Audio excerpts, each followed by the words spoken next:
تو اللہ کے نبی صلی اللہ علیہ وسلم نے حدیث سے کچھ بتایا اور کہا کہ ان فی الجنۃ غرفا یرا ظاہرها من باطنها وباطنها من ظاہرها، کہ جنت میں نا ایک کمرہ ہے جو کہ باہر سے اندر سارا اس سے کارنرز نظر آتے ہیں اور اس کے اندر سے باہر کا سارا ویو آتا ہے. جب آرکیٹیکٹ المصور ہے تو امیجن وہ غرفہ، وہ روم کیسا ہوگا.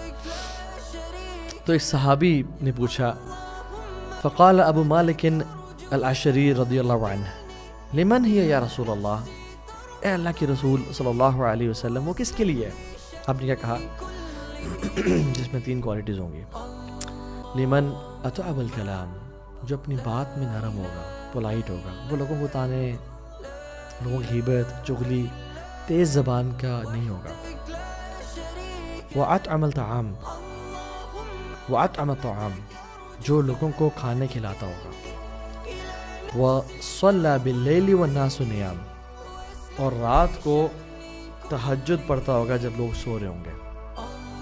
اس میں یہ کوالٹیز ہوں. اللہ سبحانہ و تعالیٰ اس شخص کو جنت میں یہ غرفات دیں گے.